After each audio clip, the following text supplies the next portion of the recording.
Indonesia lebih hebat lagi. Abad keempat itu bahkan dia menamakan negaranya dengan nama negara Tarum. Halo sahabat UMKM dimanapun kalian berada, luar biasa nih. Sekarang di sesi podcast Ngopi Yul ini bakalan seru banget. Karena hati-hati nih, kita mau disclaimer dulu sebelum lanjut. Jangan nonton sampai selesai karena kalian bisa terpengaruhi kalau nonton podcast ini. Nanti kalau udah selesai nonton sesi dengan Pak Afriandi, kalian bisa terpengaruhi jadi sosok yang luar biasa. Selamat datang Pak Afriandi. Selamat datang, terima kasih Mbak Juju. Ya, terima kasih sebelumnya Pak sudah menerima tawaran NTB Mall untuk menjadi salah satu narasumber. Ya, kami senang sekali bisa datang sore hari ini ketemu dengan teman-teman dari NTB Mall. Ya, luar biasa sekali Pak Afriandi ini dari sosok politikus sekarang merambah ke dunia fashion dan luar biasa sekali. Ada satu petik yang saya suka banget dari katalog ya, kalau bisa dibilang katalog dari Bapak Afriandi dan istri. Mungkin saya bisa bacakan seperti nanti mungkin bisa dijelaskan ya Pak Afriandi. Iya. Menciptakan pakaian yang ramah lingkungan dimulai dari sini. Benang diwarnai dengan cara alami, limbahnya dipakai sebagai pupuk alami, reboisasi jadi langkah pasti, kain dibuat tanpa teknologi tinggi, mengurai benang-benang dengan jari-jari yang menari di atas kaki. Suasana sepi, bunyi tak jadilah seperti ini. Itu gimana Pak? Luar biasa loh. Ya, itu sebenarnya ditulis oleh istri saya untuk dikirim kepada guru kami, seorang ahli tekstil designer, namanya Ibu Atija Ariman, yang membimbing kami sehingga kami sampai di tahap sekarang ini, mendorong kami terus-menerus untuk mengembangkan kain-kain wastra Nusantara, terutama di NTB. Nah, jadi kami sebenarnya laporan dari kegiatan kami, istri saya menulis WA kepada gurunya, dan gurunya sangat tersentuh sekali dengan kegiatan yang dilakukan oleh teman-teman di sini. Ya, mungkin itu terciptalah kata-kata itu. Iya, luar biasa. Mungkin sahabat UMKM di luaran juga masih belum tahu nih apa yang Bapak Afriandi dan istri lakukan di NTB di Lombok sendiri. Mungkin bisa diperkenalkan karena kan kainnya ini kain songketnya sebetulnya sudah banyak kita temui nih. Tapi yang buat unik, mungkin sahabat UMKM gak bakal nyangka kalau semua yang dipajang ini menggunakan pewarnaan alami. Iya, betul ya. Betul, Mbak Juju. Jadi warna, kan kalau kita taunya pewarnaan alami itu warnanya pastel, soft kayak gitu. Dan ini betul-betul out of the box, Pak Afriandi. Orang banyak tertipu ya. Iya, betul. Ya, dalam tanda kutip mengira bahwa ini adalah warna sintetis. Nah, padahal ini kita kembangkan dari proses riset dan belajar yang cukup panjang dengan teman-teman di berbagai daerah, terutama pakar-pakar pewarna alami. Kami juga tergabung dalam komunitas Warlami, Warna Alam Indonesia. Di situ banyak tokoh-tokoh dan pelatihan-pelatihan. Akhirnya alhamdulillah di Lombok ini kita bisa mengembangkan menggunakan bahan-bahan yang berasal dari NTB sendiri, warna-warna yang lebih tajam dari warna-warna alam pada umumnya yang selama ini mungkin banyak dikenal oleh pecinta wastra kita. Ya. Mungkin boleh diceritakan sedikit Pak Afriandi kenapa Bapak memilih mulai untuk menggarap bisnis ini, mulai membangkitkan lagi aroma menggunakan membuat pewarnaan alam menjadi bahan utama. Itu yang pertama, terus lebih fokus ke benang untuk membuat turunannya lain, dan menjahitnya juga menggunakan tangan seperti ini. Mungkin bisa dilihat sahabat UMKM. Itu benang jahit kita. Iya, kenapa mulai menggarap hal yang seperti ini Pak? Baik Mbak Juju, jadi mungkin saya ingin cerita flashback sedikit. Pada tahun 2016 ya, kami coba mengikuti sebuah pameran mode terbesar di Asia Tenggara yang dilaksanakan di Jakarta bernama Indonesia Fashion Week atau IFW. Pada waktu itu kami coba untuk membawa tenun-tenun atau songket-songket Nusa Tenggara Barat, Lombok Tengah khususnya, ke pameran tersebut.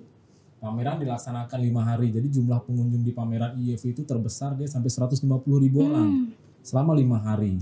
dengan transaksi yang luar biasa besar juga, bisa di atas 100 miliar transaksi seluruhnya. Pesertanya ada 500 yang terkurasi dari seluruh Indonesia, dari perajin-perajin wastra khususnya yang bergerak di bidang fashion, ya, jadi dari produk fashion dan lain sebagainya. Nah, saat kami membawa kain-kain songket kita ke Jakarta pada tahun 2016 dengan warna-warni yang luar biasa, dengan masih menggunakan pewarna sintetis, selama 5 hari kami pameran ternyata kok nggak ada yang beli kain kami. Di sebelah-sebelah kami dari daerah-daerah lain yang sudah wastranya sudah luar biasa, itu bahkan ada yang menjual sampai 1,2 miliar. Satu kain? Enggak, total penjualannya selama 5 hari dari kain tenun yang dia jual. Persis berada di sebelah booth kami. Di sebelah booth kami juga ada yang dari Sumatera, ada yang dari Bali. Mereka sudah mengembangkan pewarna alami. Di stand mereka diserbu lah ya sama ibu-ibu, sosialitas, segala macam di Jakarta. Kami berpikir, kenapa kok kain kami nggak ada yang beli? Mereka cuma lewat saja. Nah, setelah itu saya coba membawa kain-kain itu kepada para desainer yang tergabung di dalam berbagai asosiasi dan kemudian tekstil designer, fashion designer dan tekstil designer untuk meminta masukan dari mereka dan bertanya kenapa kain-kain kita ini nggak laku gitu ya. Bahkan kami merugi pada waktu itu karena harus menyewa booth belasan juta gitu ya dan biaya-biaya lainnya. Nah, ternyata saya ketemu dengan salah seorang tekstil designer yang cukup terkemuka di Indonesia. Pada saat saya menyerahkan kain songket itu, beliau melempar kainnya. Kamu kasih saya aja, saya nggak mau katanya kan. Waduh, saya kaget kan, Mbak. Nah, terus saya tanya, Ibu, tolong kasih tahu kami apa kekurangan kain-kain kami ini, gitu. Yaudah, kamu dan teman-temanmu nanti saya ikut pelatihan di rumah saya akan ajarkan bagaimana pengenalan terhadap warna. Jadi mungkin pada waktu 2016 itu kita punya kain yang sangat ngejreng-ngejreng, Mbak. Jadi pengrajin kita ini kan karena mungkin mereka mau efisien dalam produksi, benang-benang bekas yang mereka gunakan untuk membuat kain songket itu dicampur aja ke dalam satu kain, jadi warnanya banyak sekali, bisa 10 warna. Nah, sementara orang di nasional, para fashion designer segala macam yang sudah memiliki kriteria terhadap sebuah kain yang berkualitas, mereka baru melihat aja mereka sudah tidak mau memiliki. Dikasih pun nggak mau katanya kan. Nah, akhirnya kami mengikuti pelatihan bagaimana komposisi warna seperti anak TK, menggambar dari warna primer, sekunder. Dari 3 warna, merah, kuning, dan biru, kita campur menjadi jutaan warna, ratusan warna, ribuan warna. Nah, akhirnya kami baru tekstil designer ini, kalian harus sering-sering melihat pameran. Datang ke setiap pameran, lihatlah kain-kain yang bagus, datang ke museum-museum, lihatlah kain-kain yang bagus. Nanti mata kalian akan terlatih, sehingga kalian bisa melihat mana wastra yang bagus atau tidak. Akhirnya kami terus melakukan latihan, setiap pameran di Jakarta kami datangi. 5 hari pameran seperti Inakraf. Dari pagi sampai malam kita datangi seluruh daerah. Akhirnya kami berkenalan, alhamdulillah, dengan banyak sekali perajin wastra dari seluruh Indonesia. Kita mengenal mereka dan fashion designer. Akhirnya dari situlah kemudian muncul keinginan kami untuk sudah waktunya nih Wastra Nusa Tenggara Barat juga ikut tampil meramaikan panggung wastra di tingkat nasional, bahkan internasional. Karena secara teknik kita punya kelebihan yang tidak dimiliki oleh daerah-daerah lain. Songket ini hanya dimiliki oleh beberapa daerah saja, Sumatera, Bali, NTB gitu ya, dan di beberapa daerah lain tidak semua.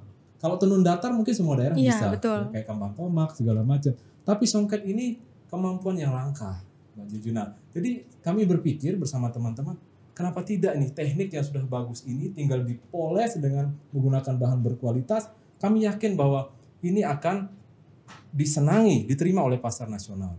Nah, alhamdulillah sekarang ketika kita sudah produksi, minggu yang lalu kami kirim kepada Ibu Poppy Darsono, Ketua Umum Asosiasi Perancang Pengusaha Mode Indonesia. Kami kirim kepada para tekstil designer.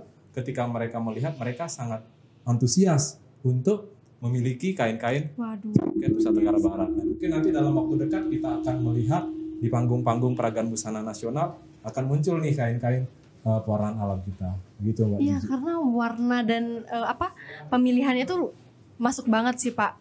Iya. Dan mungkin bisa dijelasin juga Pak Afriandi gimana sih cara memilih benang-benang yang bagus untuk kualitas premium. Nah, dari situ juga Mbak Juju ya, ketika kami awal membawa kain-kain kita yang dari Nusa Tenggara Barat, kami memang akhirnya menyadari bahwa salah satu kelemahan dari kain kita ini adalah bahan baku benangnya. Berarti bahan dasarnya ya. Bahan dasar. Kenapa? Karena banyak sekarang ini teman-teman kita, perajin-perajin kita, pengusaha-pengusaha songket atau tenun kita yang masih menggunakan benang berbahan dasar polyester. Yang notabene adalah plastik. Ya, plastik itu kalau dipakai di badan itu gatal-gatal dia. Panas, gatal-gatal. Mungkin ada pengalaman menggunakan songket atau kain berat, ketika dipakai berat, kemudian gatal, keringetan gitu ya. Karena bahan serat yang digunakan itu bukan serat-serat alami. Dia pakai polyester, plastik. Dan tentu dia tidak ramah lingkungan. Satu itu. Nah, kemudian akhirnya kami percaya bahwa kualitas satu produk itu ditentukan oleh bahan bakunya. Apapun produk seni ya, mau dia keris, mau dia pakaian, mau dia kerajinan, mau dia segala macam, bahan baku itu adalah nomor satu faktor yang menentukan. Orang mau membeli sebuah produk itu dia ngelihat bahan bakunya apa nih. Misalnya kalau di kain songket misalnya, apakah dia menggunakan bahan-bahan sintetis atau serat alami atau polimer alami. Nah, jadi sekarang ini konsumen kita pun sekarang sudah semakin kritis ya. Terutama konsumen dari luar negeri. Dia pasti akan bertanya ini dari serat apa. Nah, kami akhirnya menyimpulkan bahwa di era sekarang ini satu-satunya serat yang bisa kita pasarkan itu adalah serat alam. Apa itu? Seperti kapas. Ya, kapas itu seperti benang-benang ini. Ini adalah kapas yang terbaik ya. Sekalipun ini masih impor ya, Mbak Juju ya. Jadi kita ini belum punya produksi kapas negara kita. Mudah-mudahan ke depan pemerintah bisa mengembalikan. Betul. Karena kan kalau kita di Pancasila sila kelima padi kapas ya. Iya, betul. Sekarang padi aja kan. Mudah-mudahan nanti imbang nih padi dan kapas. Nah, kita nih sekarang problemnya memang masih impor kapas itu sampai 93% kebutuhan. Tinggi impor. Sekali ya. Tinggi sekali Mbak Juju. Katun juga untuk pembuatan batik itu 90% masih impor. Masih impor juga. Masih impor. Dan yang kita sayangkan juga bahan pewarna, benang dan kain 80% kita masih impor. Padahal kita masih punya banyak. Semuanya kita punya ya. Tinggal kita punya. Mau diolah aja atau enggak gitu. Mau diolah apa enggak. Nah, ini katun Mbak Juju ini ya yang kan. Warnanya cantik sekali. Ini pakai pewarna alam juga. Warna alami dari daun tarum. Ini indigo, warna indigo, tapi warna indigo itu bisa dihasilkan melalui beberapa tumbuhan. Ini tarum, namanya Indigo feratinctoria. Dan ini kami uji coba namanya Strobilanthes cusia. Campurannya? Bukan, ini jenis tumbuhannya. Oh, beda lagi. Beda lagi, tapi dia penghasil warna biru nila. Ya, dia dikembangkan oleh sahabat kami di Temanggung, namanya Pak Fatah, punya koperasi Sido Biru Sakatani Makmur. Jadi ini biasanya dipakai di Jepang nih tumbuhan ini. Teman kami ini eksplorasi, coba nanam di berbagai gunung di Jawa Tengah, bisa tumbuh di Temanggung. 65 hektar dia punya perkebunan. Untuk produksi warna produksi ini? Pasta. Dia menjual pasta warna biru. Nah, kami coba ternyata warnanya luar biasa. Iya, cantik sekali. Ya, ini karena indigo ini biru mewarnai biru ini dianggap sebagai mewarnai yang cukup sulit. Sulit, Mbak. Betul. Oke, kita kembali ke serat benang tadi. Ini katun, Mbak. Katun dan katun yang sudah di merserisasi. Merserisasi itu sudah tidak berbulu lagi. Sudah bersih. Sudah bersih. Jadi ketika ditenun juga penenun juga tidak akan terkena polusi dari bulu-bulu benang. Betul. Kalau selama ini kan kadang-kadang penenun kita langsung terkena ini ya ketika menenun, proses menenun. Sama hasilnya juga kayaknya lebih apa? Kalau masih ada bulu-bulu halusnya itu lebih kelihatan betul. Berantakan ya. Agak sedikit kurang rapi ya. Iya, betul. Nah, jadi kalau ini kita katakan ini sebagai benang premium, Mbak Juju ya. Jadi hasilnya juga lebih bagus dan kainnya juga lebih ringan. Jadi kainnya juga sangat ringan. Iya betul iya banget. Kan? Sangat nyaman. Nanti mungkin ke depan kalau dipakai menjadi kain, fungsi sebagai pakaian adat dia juga sangat nyaman. Jadi kita nyongkolan misalnya kan pakai pewarna atau pengantin. Betul. Karena pengantin kan suka gerah nih. Ya kan, nah, keluhan banyak pengantin. Nah, ke depan kami juga berpikir, wah kenapa enggak gitu di Lombok ini nanti pengantin-pengantin kita dorong untuk pakai kain-kain pewarna alam ini. Mungkin ya ada penyewaan khusus misalnya Iya, kan. itu bisa jadi dobrakan yang luar biasa sebetulnya. Betul. Karena tadi juga saya dapat sedikit informasi gitu. Kan kalau kain songket kita dapat biasanya untuk beratnya sendiri itu bisa sampai 1 kilo kan. Tapi kalau yang ini kain yang satu utuh seperti ini yang sudah berpasangan, yang sudah digabungkan jadi satu, itu beratnya cuma 400 sampai 500. Betul. Berarti kan luar biasa ya. Iya. Kenapa bisa lebih ringan, Pak? Oke, nah itu dia tadi seperti pertanyaan Mbak Juju sebelumnya bahwa pemilihan serat benangnya. Tergantung seratnya. Tergantung benang yang kita gunakan. Ini adalah benang mercerized, pewarna alami. Kemudian yang kedua ada juga yang lebih ringan. Kita bisa pakai serat alami dari sutra dari binatang ya. Kemudian kalau yang serat dari tumbuhan ini ada namanya viscose rayon. Kami juga mengembangkan itu. Viscose rayon ini sekarang diklaim sebagai bahan yang paling ramah lingkungan karena dibuat dari pohon. Jadi pohon itu dibuat menjadi kapas. Kemudian kapas itu ditenun, ketika dia dibuang menjadi sampah, menjadi waste, maka dia dalam waktu 1 minggu sudah lebur. Lebur menjadi pupuk lagi. Sudah menjadi tanah. Nah, jadi viscose rayon, kemudian katun, sutra, ini serat-serat alami yang tidak mengganggu kesehatan manusia. Dan ke depan juga misalnya kalau di Lombok ini kan kami sudah pernah melihat di beberapa media gitu bahwa sudah ada yang mengembangkan serat dari nanas. Iya, betul. Iya, ya? Saya pernah dengar dari daun nanas. Dari daun nanas, tapi saya belum kenal. Saya ingin sekali ketemu dengan Mbak siapa gitu namanya, saya lupa. Nah, jadi mungkin ke depan kami ingin berkolaborasi untuk membuat kain songket dari serat nanas ini. Ya, mudah-mudahan nanti dalam waktu yang tidak terlalu lama kita bisa ketemu. Ya, kami ingin coba itu, Mbak. Kalau nggak salah itu di daerah Lombok Tengah ya. Ya, mungkin ya. Iya, nanti coba kita cari tahu ya, Pak. Kita keluar lagi dari konteks nanas. Oke. Iya, Pak Afriandi. Kalau boleh tahu nih, kan ya semua orang tahu lah kalau harga songket itu rate harganya berapa gitu. Kemudian apalagi kalau ini pewarnaannya alam, pasti harganya lebih ke level premium. Kayak gitu. Apa sih yang menjadi tantangan terbesar ketika melakukan mungkin marketing atau ketika pemasaran produknya atau bagaimana? Atau pemilihan pasarnya yang berbeda atau yang seperti apa? Iya, mungkin sekarang ini ya karena kita masuk ya di era yang kampanye Go Green itu luar biasa ya. Kemudian kampanye tentang sustainable fashion. Betul. Fashion yang ramah lingkungan itu juga sedang digaung-gaungkan. Iya, digaungkan oleh seluruh pelaku industri mode di seluruh dunia. Bahkan lembaga-lembaga dunia punya program misal SDGs, kemudian lembaga PBB juga memiliki yang namanya United Nations for Global Compact ya, yang sangat fokus concern terhadap isu-isu lingkungan di dalam industri fashion ini. Nah, apalagi kalau kita melihat kenyataan bahwa industri fashion ini adalah industri yang sangat polutan. Dia memberikan polusi yang besar sekali terhadap lingkungan dan perubahan iklim. Dia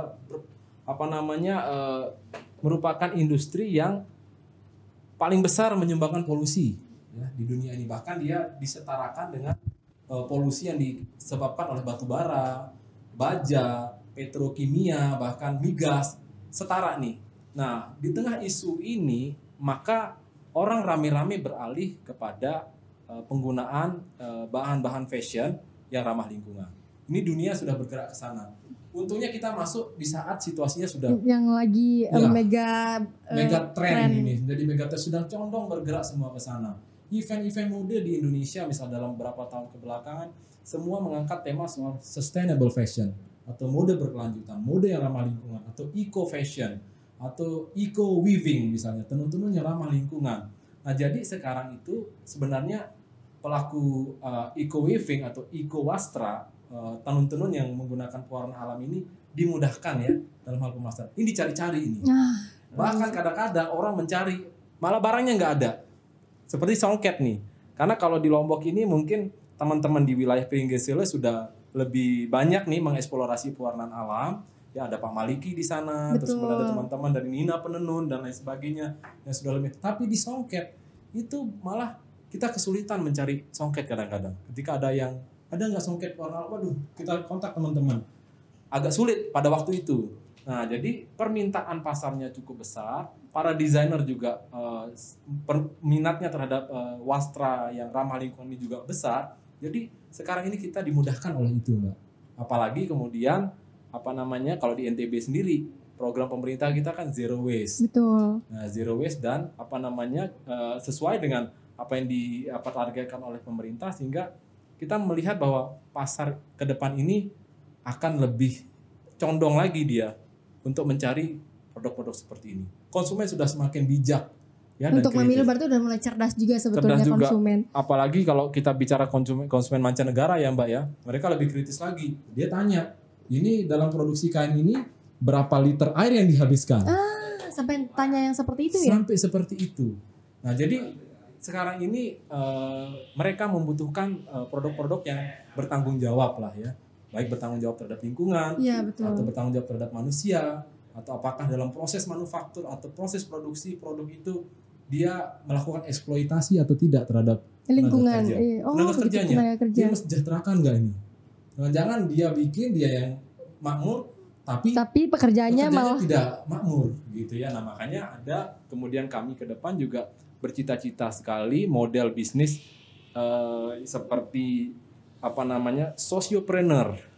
Sociopreneur, iya. Ya, ini yang sebenarnya ingin kami ikuti ya di dalam pengembangan songket warna alami supaya nyambung nih, bukan hanya proses produksinya saja yang sustainable, tapi juga dia memberikan dampak terhadap lingkungan sosial. Betul. Ya, bukan hanya lingkungan alamnya. Tapi masyarakatnya seperti apa itu juga perlu dipertimbangkan. Iya.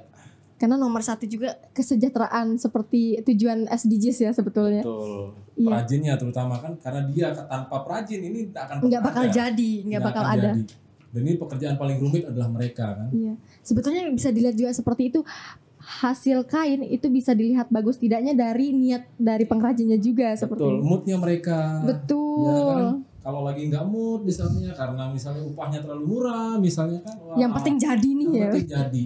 Tapi ketika mereka mendapatkan manfaat dari proses kreasi produk ini, tentu mereka akan lebih dengan hati mengerjakan. Betul, lebih niat lagi. Jadi hasilnya juga bakal lebih bagus lagi kayak gitu. Ya, dia membuatnya dengan cinta. Betul. Gitu ya. Loving is true guys. Nah, Pak Afriandi, kalau kita misalnya nih ngelihat dari yang sekarang mungkin sedang sedang menjadi megatrend. Semua orang sangat suka dengan produk-produk yang natural, yang organik kayak gitu. Tapi menurut pandangannya Pak Afriandi sendiri, bagaimana potensi ke depannya kain atau pakaian yang menggunakan pewarnaan alam ini bakal bisa bertahan atau setidaknya meningkat dari yang sekarang? Oke Mbak, ini kalau kita melihat keadaan dunia sekarang ya, apalagi sekarang kita sedang menghadapi pandemi ya. Betul. Dalam waktu 1 tahun ini kita juga memperhatikan bahwa tren mode juga memperhatikan isu-isu lingkungan secara lebih serius lagi sekarang kan. Ya, ada konsep slow fashion, ada konsep green fashion dan lain sebagainya. Nah, jadi saya melihat bahwa Indonesia ini sebenarnya ke depan berpotensi, atau NTB juga ya terutama, bisa berpotensi menjadi kiblat eco fashion dunia. Kalau pemerintah mencanangkan 2025 Indonesia sebagai kiblat modest fashion dunia, pusat busana modest ya, busana tertutup, hanya busana muslim gitu ya. 2025 ditargetkan sebagai pusat modest. Tapi saya juga percaya bahwa dalam waktu yang tidak terlalu lama, karena terjadi percepatan dalam hal kehidupan sosial kita, kehidupan lingkungan kita karena pandemi ini, Indonesia satu hari bisa menjadi kiblat eco fashion dunia. Waduh, potensi yang luar biasa. Bisa menjadi kiblat, harus nih malah ya, menjadi eco weaving di Indonesia. Indonesia minimalnya kita menjadi daerah penghasil wastra ramah lingkungan yang besar. Sekalipun masih mungkin kita harus bekerja lebih serius lagi karena kita harus mengejar ketertinggalan dari daerah-daerah lain. Betul. Mbak Juju kalau lihat di NTT, wah luar biasa sekali. Betul. Kain-kainnya luar biasa, dikerjakan dengan luar biasa. Dan sudah berkelanjutan. Di Sumatera juga, teman-teman di Palembang, di songket-songketnya juga kita punya banyak teman di sana yang sudah mengembangkan songket warna alam yang ketika pameran, mereka ikut ke pameran di tingkat nasional selalu habis produknya. Waduh. Jadi mereka bisa produksi satu teman ini setahun bisa 1.500 lembar kain Kain songket. songket pewarnaan Dari alam. pewarnaan alami yang selalu ludes ketika mereka bawa ke pameran. Jadi sebetulnya harga produk itu sudah tidak Sudah ada tidak. harganya ya kalau Saya memang kira kualitasnya pasarnya bagus. ini dia sudah punya pasar sendiri, Betul. sudah punya captive marketnya sendiri, sehingga orang sudah tidak bertanya lagi. Bahkan ketika kita, tapi ini PR kita ya, tentu dengan harga yang kita tawarkan kepada pasar, kita juga harus bertanggung jawab menghadirkan yang benar-benar produk berkualitas. Berkualitas, betul. Kalau secara harga Mbak Juju malah orang menganggap kita lebih Murah. daripada daerah-daerah lain misalnya. Tentu dengan kriteria dan identitas masing-masing. Betul. Nah, tapi masih dianggap terjangkau karena minggu kemarin kami kirim sekitar 6 lembar kain songket yang premium ini ya, yang kita jual dengan harga 3.500.000 kita sebutkan saja karena nanti kami ingin berjualan di NTB. Iya, boleh. Silahkan. Ya, Jadi boleh sahabat kita UMKM. promosikan ya. Betul. Nah, kebetulan sekarang untuk songketnya sendiri di Lombok Tengah itu kami sudah mengajak banyak sekali pengusaha-pengusaha songket yang selama ini bergerak di pewarnaan sintetis, sekarang sudah mulai perlahan berpindah ke pewarnaan alam. Sudah lumayan banyak nih teman-teman yang bergerak di situ. Nah, jadi ada kembang angan songket, ada adel songket nanti sudah mendaftarkan di NTB Mall juga, sedang dalam betul. proses kurasi. Betul. Udah lolos ya Mbak Juju ya. Amin, semoga pasti lolos lah kalau Ya. kualitasnya sudah. Nah, jadi ini kalau yang mercerized ini, katun mercerized ini harganya 3,5 juta, tapi ada juga nanti yang lebih murah Mbak Juju. Jadi memang ada tergantung Ada kelasnya, level-levelnya. ya. Ada yang menggunakan katun yang bukan mercerized, ada yang viscose rayon yang harga 1 jutaan, ada yang 3 jutaan, nanti juga ada sutra juga yang harganya mungkin di atas 6 juta, 7 juta. Iya. Karena kalau sutra udah nggak perlu dipertanyakan lagi sebetulnya Ya, bagaimana kualitasnya ya. Benar, kalau kita lihat di provinsi sebelah ya, provinsi tetangga kita di Bali misalnya, songket-songket sutranya bahkan harganya 15 juta. Dan pasti habis. Dibeli orang gitu loh. Sudah ada konsumen marketnya karena industri fashion ini kan industri yang kreatif. Betul. Ya. Pergerakannya luar biasa kan, selain kuliner gitu Mbak Juju. Jadi saya percaya dan yakin optimis tentu dengan dukungan dari berbagai pihak, pemerintah, dan kemudian kerjasama bersama para perancang di Nusa Tenggara Barat ini dan para perajin, kemudian dengan marketplace seperti NTB Mall, kami yakin bahwa masa depan songket warna alam ini Akan cerah. ya, gemilang lah. Gemilang ya. Seperti NTB NTB kita. gemilang. NTB gemilang. Iya, betul. Pak Afrianti, kalau kita misalnya melihat dari produk-produknya sendiri, kemudian pewarnanya, mungkin nanti sahabat UMKM kita bisa tunjukin juga bahan-bahan yang digunakan ini semuanya berkualitas lah. Dari alam semua dan semuanya. Tadi sempat mendengarkan juga Pak Afrianti kalau limbah dari pembuatan ini bisa jadi pupuk. Iya, betul Mbak Juju. Bisa diceritakan mungkin Pak sedikit. Nah, jadi ini Mbak Juju ya, kalau kita lihat bahan-bahan di sini, ini kan menggunakan bahan-bahan dari Iya, daun, kayu, ya. daun. Kemudian kayu, Ini daun mangga nih. Ini daun mangga ya.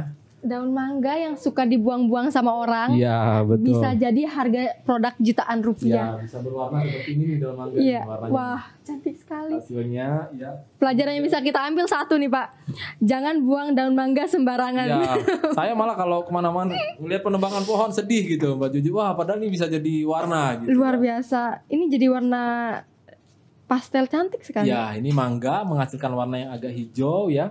Kemudian kita pakai daun ketapang, daun-daunan. Kemudian Kayu. ini dari kayu lake namanya nih, tinggi, Cereops tagal. Ini juga kami dapatkan dari NTB, dari Sumbawa karena di Lombok ini agak jarang. Terus kemudian banyak sekali bahan-bahan alam kita yang bisa kita gunakan. Pasta indigo yang Ini pasta indigo. Ya, dari daun ini kita buat menjadi pasta difermentasi menghasilkan warna biru. Luar biasa. Nah, jadi limbahnya ini Mbak Juju semua kita manfaatkan kembali menjadi pupuk organik. Satu pupuk cair ya, karena kan setelah diekstraksi direbus dia air kan. Iya. Kita pakai menyiram tanaman. Kemudian teman-teman juga tetangga-tetangga atau karyawan-karyawan kami juga membawa pulang Untuk jadi menyirami pupuk tanaman mereka di rumah. Kemudian yang kedua, sisa-sisa perebusan dari daunnya Daun-daun kita yang olah itu. sebagai pupuk kompos. Dan juga limbahnya kita buang juga ke sawah di belakang rumah kami. Jadi alhamdulillah sawah yang di belakang rumah kami juga sekarang semakin subur. Luar biasa. Nah, jadi kita sebenarnya tidak menciptakan limbah dalam proses ini. Nah, Iya. jadi ini kerjasama dari hulu ke hilir yang terpadu nih sebenarnya proses untuk sehingga jadilah kain-kain ini dan ditenun selama 1 bulan lebih. 1 bulan untuk karena mungkin karena pewarnaan alam jadi cara pembuatannya berbeda ya. Berbeda dan waktu pembuatannya lebih lama. Lebih lama. Apalagi indigo ini untuk menghasilkan warna biru yang pekat ini dia harus dicelup bahkan bisa sampai 40 kali celup. Ya, jadi bisa Pegel nggak tuh badan? bisa dibayangkan bagaimana upaya yang dikeluarkan untuk membuat warna-warna ini sehingga waktu yang dibutuhkan kita taruhlah rata-rata 2 bulan lah. 2 bulan untuk satu kain. Satu kain dari pewarnaan sampai bisa selesai 1 lembar kain ini. Luar biasa sekali. Dan ini jujur sampai sekarang saya masih nggak bisa nyangka ini pewarnaan alam gitu. Iya, Mbak Juju.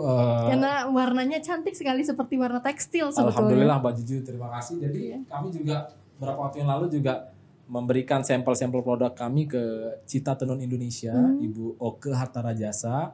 Kemudian Ibu Oke juga memberikan apresiasi alhamdulillah pada kami bahwa kami sudah bisa membuat warna-warna yang lebih tajam lah gitu. Betul. Dari pewarnaan alam pada umumnya. Betul, luar biasa sekali Pak.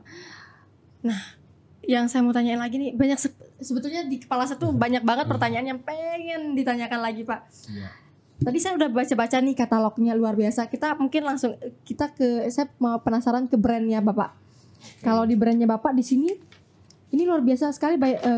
Kalau sahabat UMKM penasaran nanti kita bisa kasih lihat mungkin foto yang dibuat dari kain ini dibuat turunan seperti menjadi pakaian satu set dan itu semuanya pakai pewarnaan alam dan dijahit sendiri oleh istri Bapak Afriandi ya. Iya, betul. Luar biasa sekali dan itu lebih banyak menggunakan tangan ya. Ya, hand stitch ya. Ya, hand stitch. Nanti mungkin sahabat UMKM bisa lihat karena pasti detail. Tadi juga sudah diceritakan kalau ini semuanya pakai tangan. Pakai tangan betul dan waktu menjahitnya sekitar 8 jam ini. 8 jam untuk satu kain untuk satu kain. masangin si suami dan istrinya aja butuh 8 jam. Iya. Luar biasa. Iya.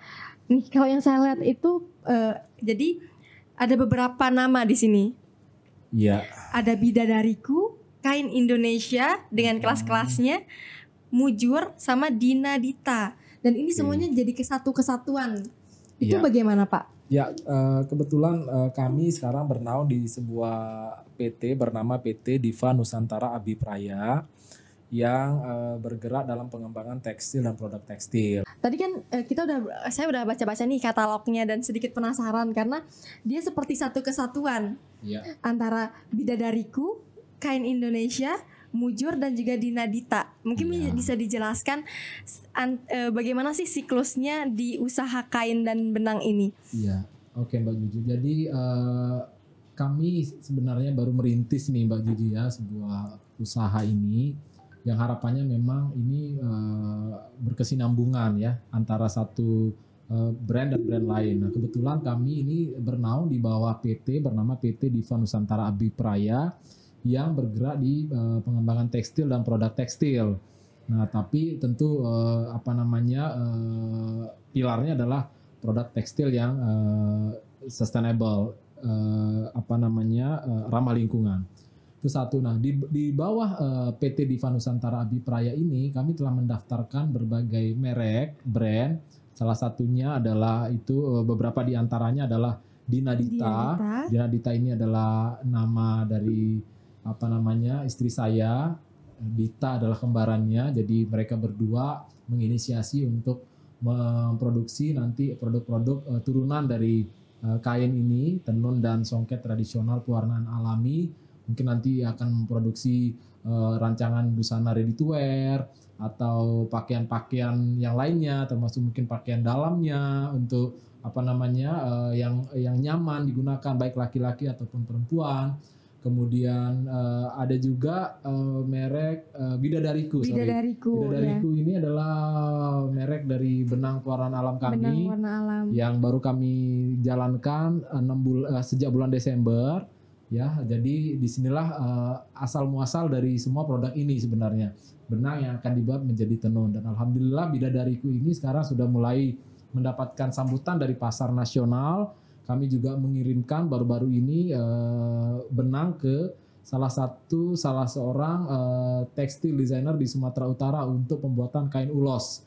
Ya, jadi mereka membeli benang di Bidadariku ini. Kemarin hampir 50 kg kami kirim untuk dibuat menjadi ulos. Kemudian ke Pulau Jawa, kemudian ke Pulau Kalimantan dan lain sebagainya. Nah, ini adalah brand untuk benangnya yang akan memproduksi bahan baku.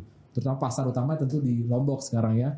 Kemudian selanjutnya ada juga Kain Indonesia. Kain Indonesia. Kain Indonesia ini sebenarnya juga baru kami rintis dan baru kami akan jalankan karena ini bertahap. Tentu harapannya ini Kain Indonesia ini nanti yang akan menjadi payung daripada pengembangan kain-kain tradisional, tenun tangan tradisional bukan hanya di NTB saja, tapi dari daerah-daerah lain seperti misalnya di Kalimantan. Jadi semua kain di Indonesia bisa terorganisir di Kain Indonesia. Cita-citanya, Mbak. Oh iya, gitu gak apa-apa loh. bercita-cita dulu, Pak. Ya, kami berharap nanti suatu saat bisa menampung lah semuanya kain-kain ya. Indonesia di sini, kain-kain yang menggunakan pewarna alami. Nah, di situ kemudian ada juga mujur. Nah, mujur ini juga kami juga baru daftarkan merek. Semua sudah terdaftar di Dirjen HKI. Hak Kekayaan Intelektual. Jadi targetnya ini adalah yang mujur ini adalah sebagai tempat untuk mengolah limbah-limbah ini. Jadi untuk pupuk organiknya segala macam kami akan menjual semacam tanaman-tanaman dan tumbuh-tumbuhan dan pertanian. Harapannya sih ke depan kami bisa nanam kapas ya. Kemudian bisa nanam nanas, serat nanas, bisa juga segala macam lah yang bisa mendukung target produksi kita ini juga produksi ya? ini. Karena tadi kan kita sekarang masih sangat bersedih ya tentu bahwa kita ingin sebenarnya 100% produknya itu kalau bisa Indonesia. Jangan ada impor lagi dari manapun ya. Iya, jangan ada produk luar, kan Pak Jokowi kan. Betul. Ya, kita harus pakai produk lokal. Nah, jadi produk lokal itu juga bermakna. Nah, ini juga saya mau bicara soal sustainable fashion ini, Mbak. Kenapa Indonesia ini menjadi berpotensi besar menjadi kiblat mode berkelanjutan itu karena kita punya yang namanya Pancasila. Mode berkelanjutan ini sangat kompatibel sesuai dengan nilai-nilai Pancasila. Satu, ketuhanan yang Maha Esa. Ya, kenapa ketuhanan yang Maha Esa? Semua agama di dunia ini memerintahkan umatnya untuk menjaga lingkungan. Di Islam sendiri misalnya, Bismillahirrahmanirrahim, wala tufsidu fil ardi ba'da islahiha. Janganlah kamu membuat kerusakan di muka bumi setelah Allah memperindahnya. Iya, betul. Iya kan? Kemudian di konsep agama Hindu misalnya, saudara-saudara kita di agama Hindu memiliki konsep namanya Trihita Karana, 3 sumber kebahagiaan. Yaitu kalau di Islam tuh hablum minallah, hubungan dengan Tuhan, hablum minannas, hubungan dengan manusia, hablum minal alam, hubungan dengan alam, ya. Itu sila pertama. Sustainable fashion, mode berkelanjutan juga sesuai dengan sila kedua, kemanusiaan. Dia harus memanusiakan manusia. Betul. Prosesnya ini harus mensejahterakan manusia. Kemudian sustainable fashion ini juga sesuai dengan sila ketiga, nasionalisme. Kita diminta untuk mencintai produk-produk lokal dalam negeri. Ya, seperti tagline-nya NTB Mall. Bela dan beli. Produk lokal. Produk lokal itu keren. Produk lokal itu keren. Belanja sebenarnya kan. Betul. Kita belanja produk lokal. Kalau bela pasti bakal belanja. Pasti belanja, iya kan. Nah, nasionalisme. Kemudian ini juga sustainable fashion sesuai dengan sila keempat itu partisipasi. Semua orang harus berpartisipasi, bukan hanya sebagian orang tekstil designer, bukan hanya pemerintah, tapi perancang, distributor, konsumen juga semua harus terlibat dalam gerakan ini. Yang kelima, dia harus memiliki dampak keadilan sosial. Nah, jadi itulah yang menyebabkan sekali lagi mungkin ini juga perlu kita gaungkan bersama seluruh pelaku industri mode bahwa kita harus bisa menjadi kiblat daripada eco fashion dunia ya, Indonesia. Betul. Dan NTB harus mengambil kesempatan itu untuk menjadi kiblat eco weaving ya, di Indonesia ya, tenun pewarna alam. Mudah-mudahan Pak Juji ya. Amin. Itu doa kita semua sebetulnya. Karena potensi di Lombok dan atau di NTB juga sebetulnya bagus banget. SDM-nya sudah tersedia, bisa didapatkan dengan mudah. Betul. Seperti ini kan ada di pinggir jalan sebetulnya ya Pak. Betul. Tadi dapat bocoran ngambilnya di depan kantor. Di depan kantor Bupati ya, yang dulu di situ juga ada perkebunan kapas. Nah, jadi Mbak Juju, kelebihan kita di NTB ini, kita memiliki sumber daya manusia, perajin-perajin yang sangat andal dan sangat banyak. Luar biasa. Kita tidak perlu khawatir terhadap regenerasi perajin seperti yang terjadi di daerah lain. Karena sudah tersedia sebetulnya. Dan terus ini muncul nih penenun-penenun kalau di bidang tenun ya, penenun-penenun baru muda itu terus bermunculan. Di Sumatera Barat ya beberapa waktu yang lalu istri saya pernah ke Sumatera Barat ke sekolah yang dibuat oleh Ibu Yusuf Kala di Lintau ya kalau tidak salah.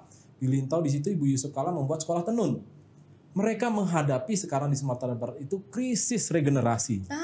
Tidak ada orang yang mau menenun, sangat sedikit. Di Lombok ini, Mbak Jujus pasti sudah pernah keliling kemana-mana.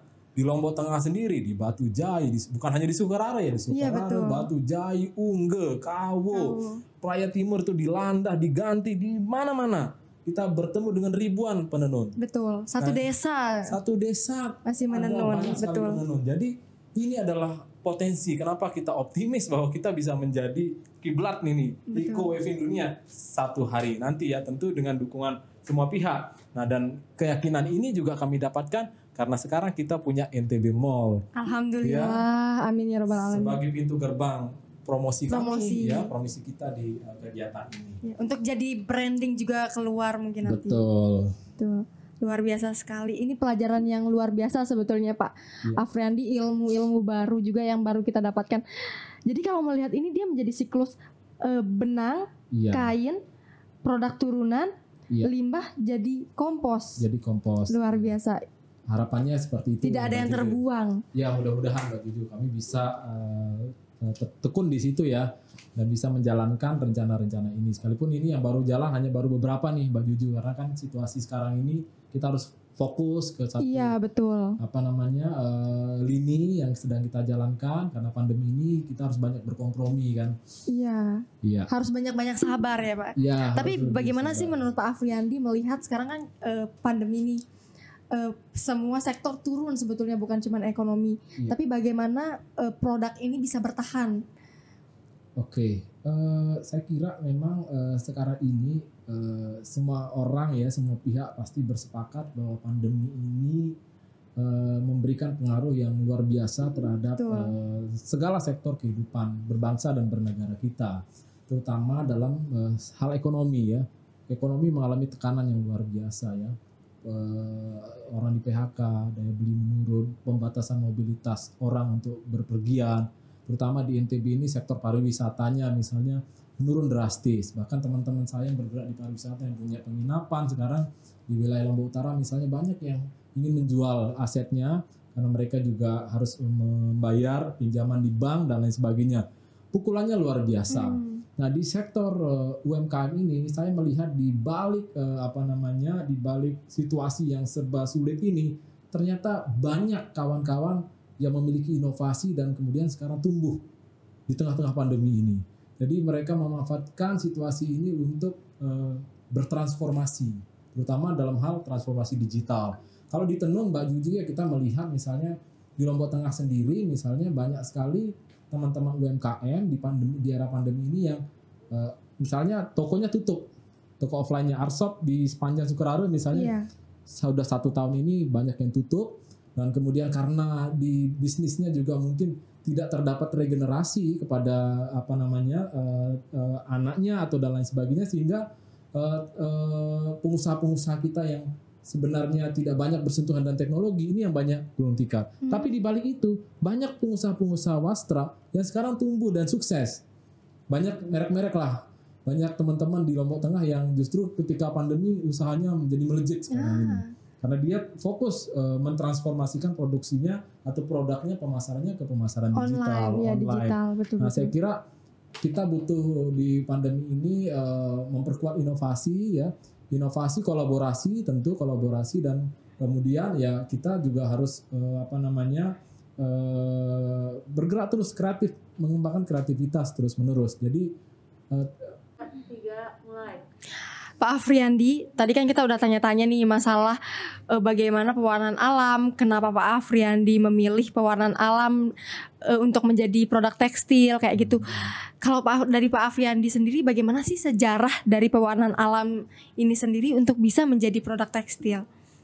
Oke, jadi kalau kita bicara sejarah tentang tekstil di dunia, ya di dunia itu berarti kan kita harus melihat kepada penemuan-penemuan sejarah yang sudah diteliti oleh para ahli. Nah, jadi memang pewarnaan alam ini adalah ibu dari pewarnaan tekstil di dunia sebenarnya. Dialah sumber dari pewarnaan alam di dunia. Nah, seperti yang kita ketahui dari hasil penemuan-penemuan sejarah yang sudah dilakukan oleh penelitian-penelitian, yaitu pertama kali sekarang artefak tertua, kain tertua di dunia yang sudah diwarnai menggunakan pewarna alam itu adalah kain yang sudah berusia 6.000 tahun, ditemukan di Peru. Dia menggunakan pewarna biru, nila, indigo, atau tong atau tarum ya. Kita orang Lombok menyebutnya tarum.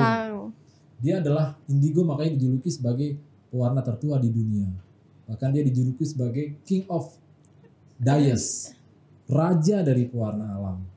Padahal paling sulit ya dibuat. Paling sulit. Nah, tapi ternyata zaman 6.000 tahun yang lalu nenek moyang kita, nenek moyang umat manusia sudah bisa memproduksi warna yang bagus sekali. Iya. Dan bertahan sampai sekarang loh. Betul. 6.000 tahun kan masih bisa ada warnanya masih ada.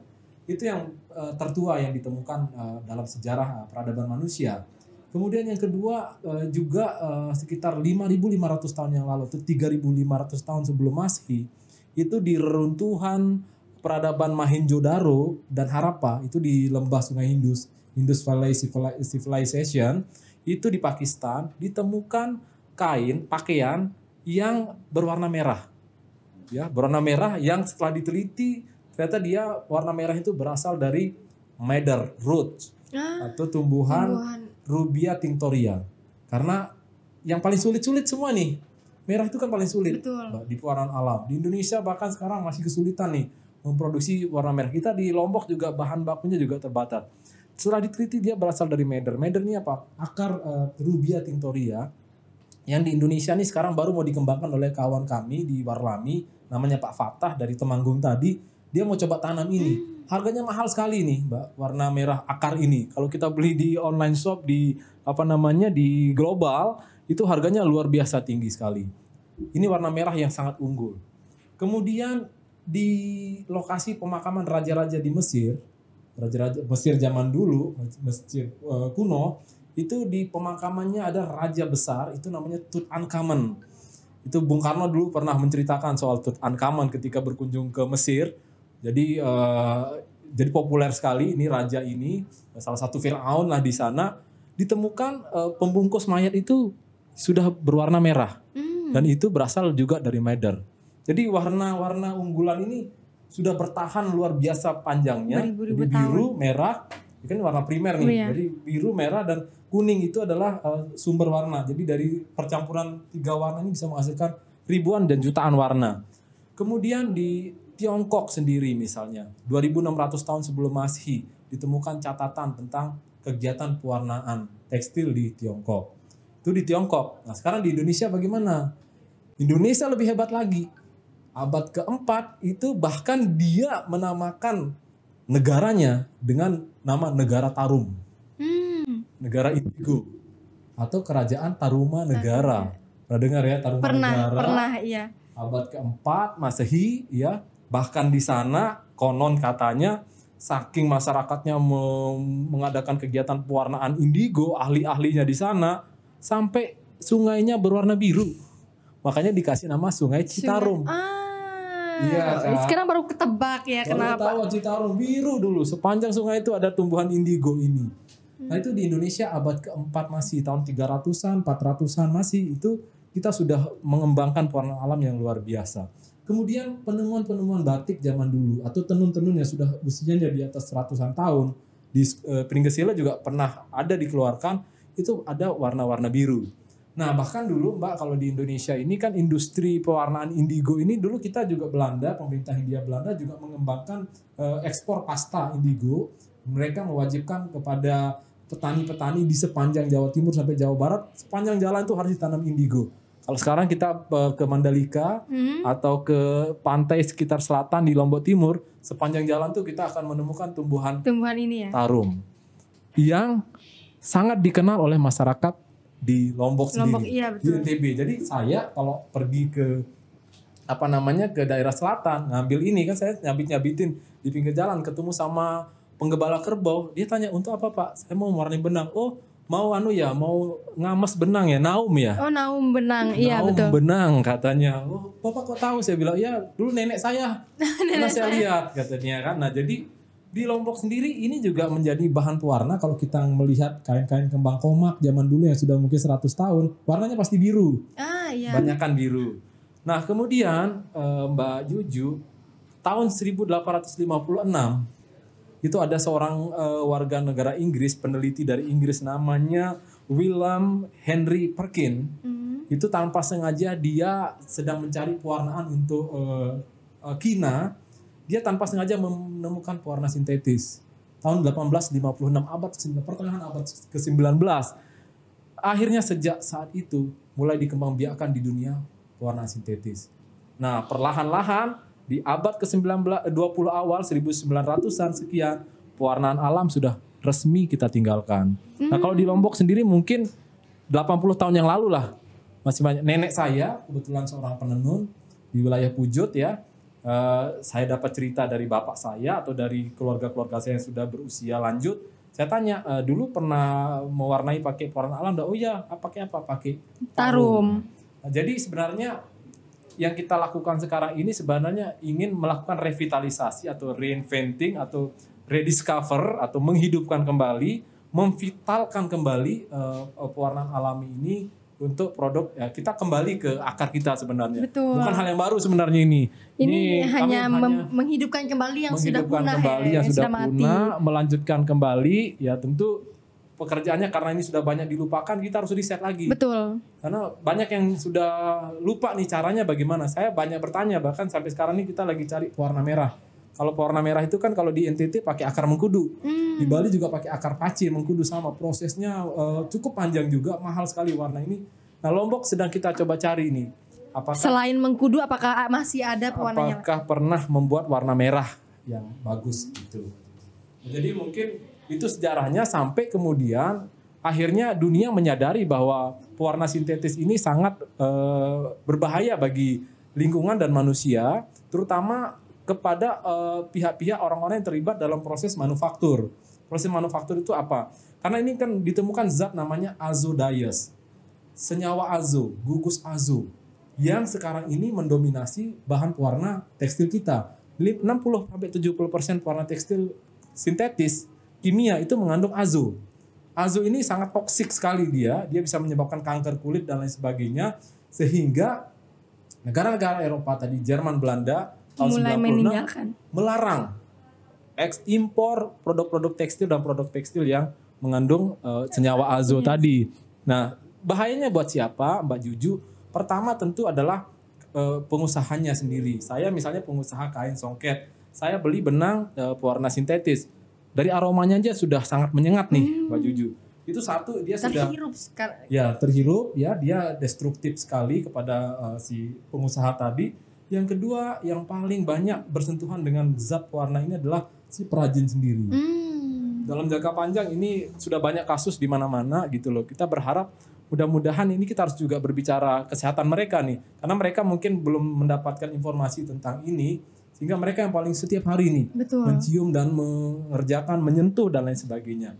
Yang terakhir yang tentu paling merasakan dampak dari pewarna azo ini adalah kita sebagai konsumen.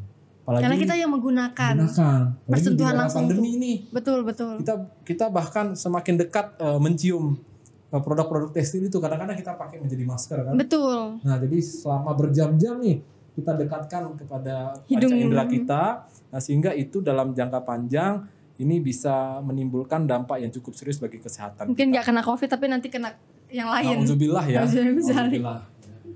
Iya, luar biasa informasinya Pak Afriandi. Pak Afriandi mungkin bisa banyak banget pertanyaan tapi karena waktunya yang sudah mulai menipis Pak, jadi kita mungkin saya mau bertanya-tanya singkat.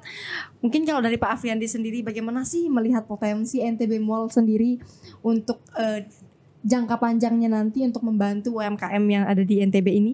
Iya, saya melihat masa depan yang cerah nih. Waduh. NTB Mall nih ya. Dan ya karena kita ya NTB maka ya insya Allah ini akan menjadi marketplace yang betul-betul bisa menjembatani, memfasilitasi, menjadi pintu gerbang bagi UMKM di NTB untuk bisa memperkenalkan, memasarkan dan menjual produk-produk mereka. Karena sekarang kita menyadari bahwa untuk mendapatkan tempat sebagus ini di kota jalan laku Dan begini gratis. dan gratis, berapa banyak uang kalau kita mau sewa kan? Pemerintah memberikan fasilitas gratis kepada kita. Satu.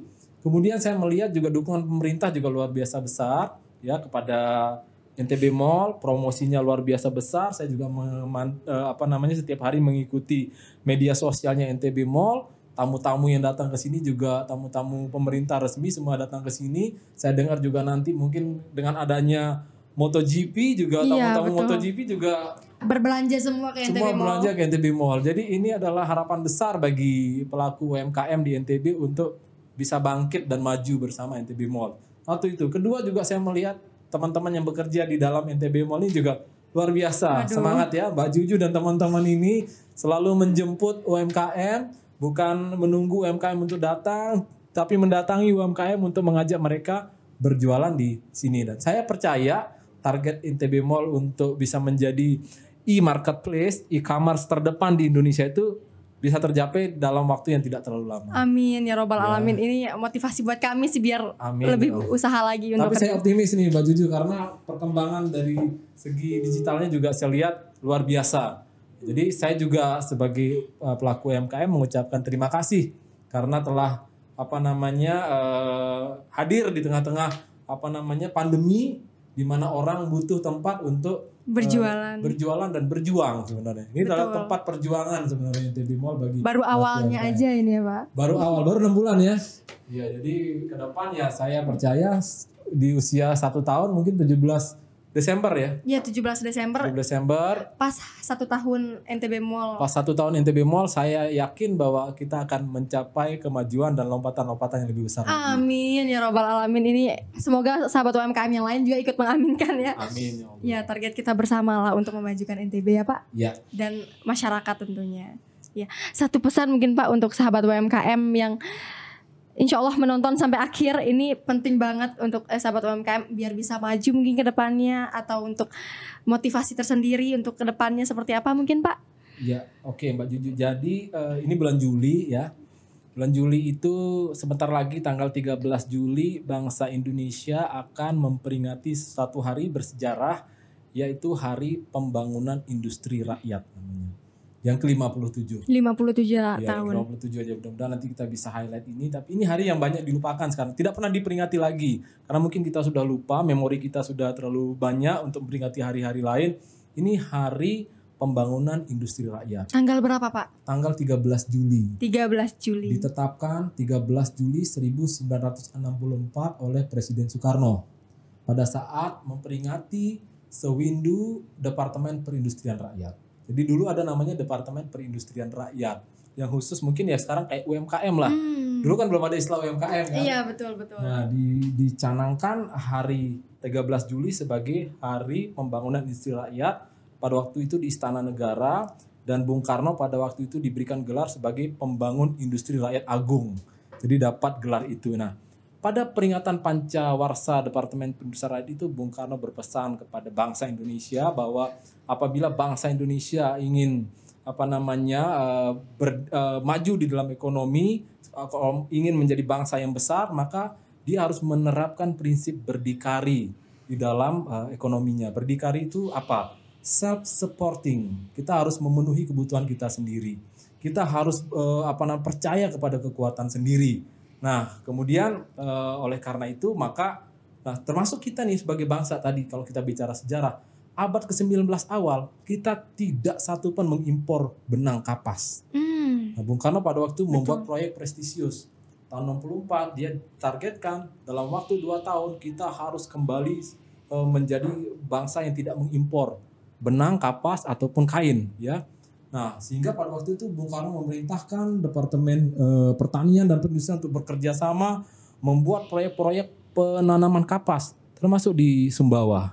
Dulu disebutkan harus ditanam kapas sekian banyak di Sumbawa, harus di ulat sutra juga harus dikembangkan di mana-mana. Nah, jadi kembali bahwa dalam kita memperingati Hari Perindustrian Rakyat ini, saya percaya bahwa salah satu cara untuk mengukur kemajuan suatu bangsa itu adalah kita mengukur dari sejauh mana perkembangan industri rakyatnya. Betul. Ya, berkembangnya industri rakyat itu menandakan bahwa bangsa itu kreatif, bangsa itu punya kemampuan, punya daya cipta. Ya, nah jadi saya kira bahwa ini adalah momentum kita pelaku industri rakyat UMKM untuk bersama-sama maju ya di bulan Juli ini kita jadikan sebagai semangat kita bersama untuk bisa bergerak nih, semua harus berkolaborasi nih. Di produk-produk yang ada di NTB Mall ini saya lihat semua produk bisa bekerja sama nih. Kain bisa bekerja sama dengan Porsi ini. Iya, betul. Porsi kain bisa bekerja sama dengan Mutiara. Betul. Mutiara Iya, bisa bekerja sama dan lain sebagainya ya. Nah, jadi saya berharap ke depan produk-produk kita di sini juga akan semakin variatif dengan semakin besarnya ruangan yang akan disediakan NTB Mall. Seluruh pelaku UMKM di NTB ini akan bisa bangkit dan maju bersama dengan menghadirkan produk-produk terbaik. Luar Ya, biasa. terutama kita juga butuh makanan-makanan terbaik nih. Betul. Ya kan? Makanan terbaik dari UMKM di NTB, betul.